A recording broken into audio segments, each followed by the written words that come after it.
चुनाव आयोग को बड़ा झटका लगा है। जी हाँ, सुप्रीम कोर्ट ने कहा है कि आधार कार्ड को आपको मानना पड़ेगा और 12वें दस्तावेज के रूप में आधार कार्ड मान्य होगा। भले आधार कार्ड असली है नकली आप चेक कर सकते हैं। तो SIR 65 लाख लोगों का जो नाम काटा गया था इस मामले पर बैकफुट पर है और मुझे लगता है कि तमाम विपक्षी दलों ने जो तैयारी की है उसका असर दिख रहा है। जिस समय मैं बात कर रहा हूं आपसे, इसी समय आज ही चेन्नई में, तमिलनाडु में कांग्रेस की एक बड़ी रैली हुई है, वोट चोर गद्दी चोर, जिसमें 1 लाख लोग कहा जा रहा है कि मरीना बीच पर आए हैं। तो आप इसी से अंदाजा लगा सकते हैं कि चुनाव आयोग की विश्वसनीयता किस तरह से खतरे में है और वोट चोर गद्दी चोर का मामला राष्ट्रीय विषय बन गया है। नमस्कार, मैं शंभू कुमार सिंह और आप देख रहे हैं नेशनल दस्तक। लंबी लड़ाई के बाद चुनाव आयोग की बड़ी चोरी पकड़ी गई है। सोचिए, इस देश का दलित पिछड़ा पहले से ही कह रहा था कि हमें EVM पर भरोसा नहीं है।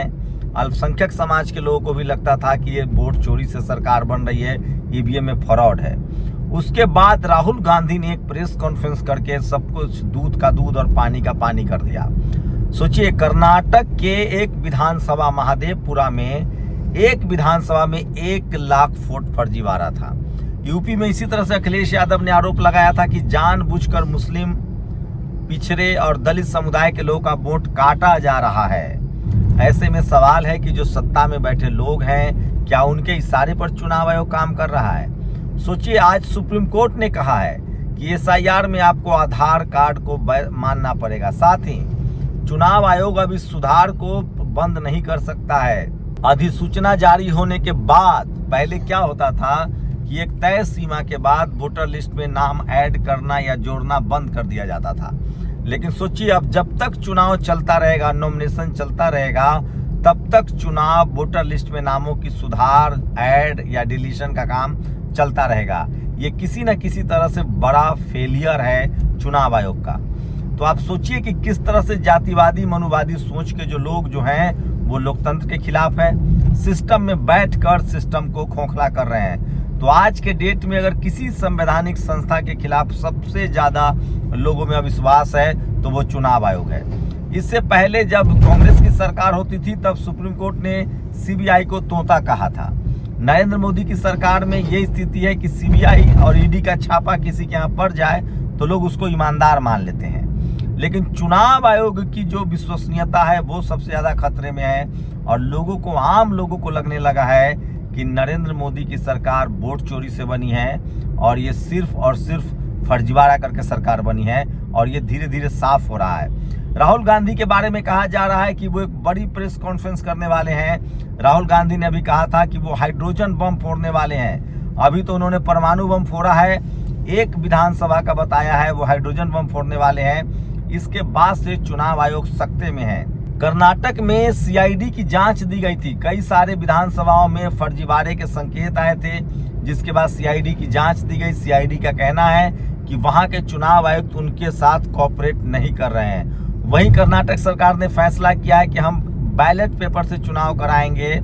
ये भी एक सबसे बड़ी खबर है। लेकिन सोचिए, क्या बैलेट पेपर से चुनाव नहीं कराया जाना चाहिए?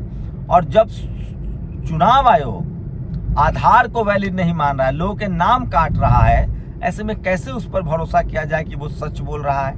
कर्नाटक के नतीजे साफ हैं। मध्य प्रदेश में वोटर लिस्ट में लोगों के नाम बढ़े, उसके बाद हरियाणा में नाम बढ़े, महाराष्ट्र में नाम बढ़े। अभी महाराष्ट्र में जहां से देवेंद्र फडणवीस चुनाव जीते हैं वहां 30,000 नए वोटर आए थे और सबका वोट डाला गया। कांग्रेस ने कहा कि हमें वोटर लिस्ट दीजिए डिजिटल, जिससे हम उसको स्टडी कर सके, या हमें CCTV फुटेज कैमरा दीजिए कि जो 1 करोड़ महाराष्ट्र में वोटर बढ़े हैं वो कौन लोग हैं, कहां कहां वोट गिराया है उन्होंने, उनके तस्वीरें सामने आए। आंकड़े लगातार बढ़ते रहते तो चुनाव आयोग की पूरी विश्वसनीयता खत्म है। लेकिन योगेंद्र यादव का कहना है कि ये बड़े राहत की बात है, बड़ी राहत है आम लोगों के लिए, क्योंकि आधार कार्ड लगभग लोगों ने बनवा रखा है और उसको मानने के बाद जो वोटर लिस्ट में नाम है वो ऐड होगा। लेकिन बिहार में जो तमाम ग्रास रूट पर जो लोग काम कर रहे हैं उनको पता है कि सबसे ज़्यादा दलित, पिछड़े और अल्पसंख्यकों के नाम काटे गए हैं, अति पिछड़ों के नाम काटे गए हैं। सोचिए, तो नए तरीके का खेल चल रहा है। लेकिन सुप्रीम कोर्ट ने कहा है कि आपको आधार कार्ड को मान्य करना है, साथ ही जो चुनाव की तारीख नॉमिनेशन तक आपको वोटर लिस्ट में सुधार का काम जारी रखना है। सवाल है कि आखिर एसआईआर इतनी जल्दबाजी में क्यों लाया गया, पहले क्यों नहीं लाया गया? 2003 के बाद ही एसआईआर, और वो भी 1 महीने पहले क्यों किया गया? क्या स्ट्रेटजी का हिस्सा था? पहले भी लोगों ने आरटीआई करके कहा था कि ये फैसला कब चुनाव आयोग ने लिया, कब मीटिंग हुई, इसकी डिटेल दी जाए, नोट्स दिए जाए, वो चुनाव आयोग ने देने से मना कर दिया। तो कई तरह के सवाल उठते रहे हैं। चुनाव आयोग पर पहले भी क्राइसिस रहा है, खासकर विश्वसनीयता का। सोचिए, इस देश में ईमानदार चुनाव आयोग का तमगा टीएन शेषन को तब मिला जब सत्ता में लालू यादव थे।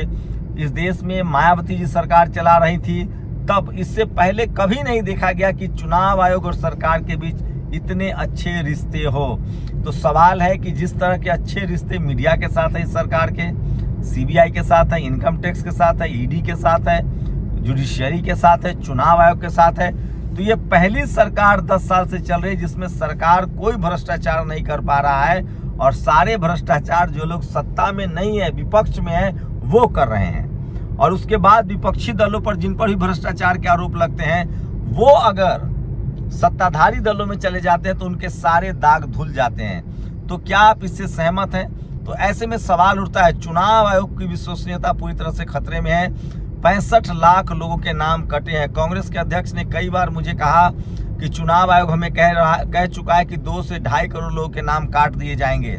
लेकिन पिछली बार जो नाम जारी हुए तो उसमें 65 लाख लोगों के नाम कटा था। लेकिन अब उसके बाद चुनाव आयोग की फटकार लगी, चुनाव आयोग को सुप्रीम कोर्ट की।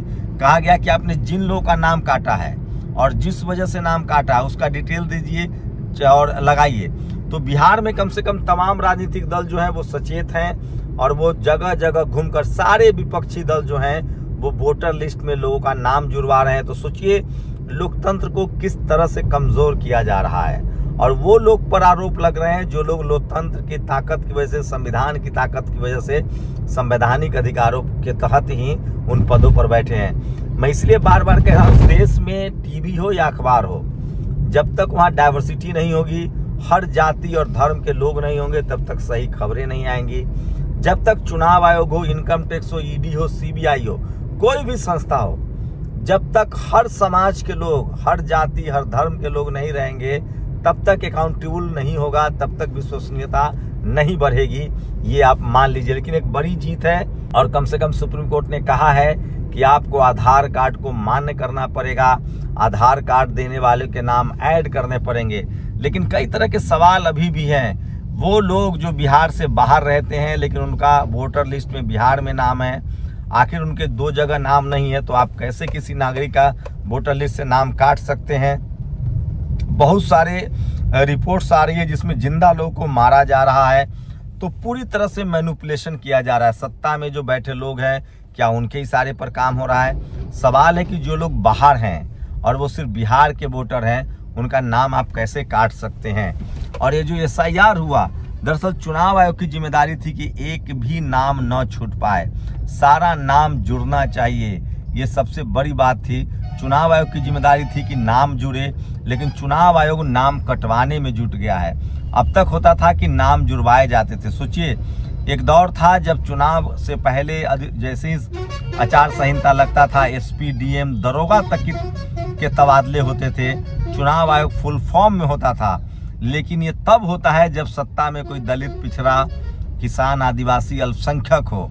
जब से बीजेपी सत्ता में आई है, ऐसा लगता है कि चुनाव आयोग और सरकार के साथ एक तरह से काम हो रहा है। चुनाव की तारीखों के ऐलान में भी सरकारी लोगों को पहले पता चल जाता है कि कब चुनाव के तारीख के ऐलान होने हैं। कई फेजों में चुनाव कराए जाते हैं। वोटर लिस्ट में गड़बड़ियां हैं। सोचिए, जब बैलेट पेपर से चुनाव होता था तो कम समय में, कम दिनों में और कम फेज में चुनाव होता था। ये जब से ईवीएम आया है, तब से ज़्यादा फेज में और ज़्यादा लंबा चुनाव होने लगा है। ये सब कहीं ना कहीं शक पैदा करता है कि क्या भारत के लोकतंत्र को हाईजैक कर लिया गया है। इस देश के 90% आबादी के पास अगर सबसे बड़ा कोई अधिकार है, संवैधानिक अधिकार है, तो वो वोट का अधिकार है। दलित, पिछड़े, किसान, आदिवासी, अल्पसंख्यकों के पास अगर ये वोट के अधिकार भी चले जाएंगे तो सोचिए उनकी सूद लेने वाला कोई नहीं रहेगा। तो अगर आप भी बिहार के मतदाता हैं या बिहार के आम नागरिक हैं, तो ज़रूर अपने आसपास के लोगों की मदद कीजिए और उनके वोटर लिस्ट में नाम चेक करिए या उनका नाम ज़रूर ऐड कराइए, क्योंकि वोट का अधिकार मजबूत लोकतंत्र के लिए बहुत ज़रूरी है। शुक्रिया। दस्तक की आपसे गुजारिश है कि अगर इसको बचाना चाहते हैं तो नेशनल दस्तक को सब्सक्राइब करने के लिए रेड कलर के सब्सक्राइब बटन को दबाएं, फिर बेल आइकन की घंटी दबाएं। नेशनल दस्तक को बचाने के लिए बहुत ज़रूरी है कि हर खबर को शेयर करें, लाइक करें, कमेंट जरूर करें।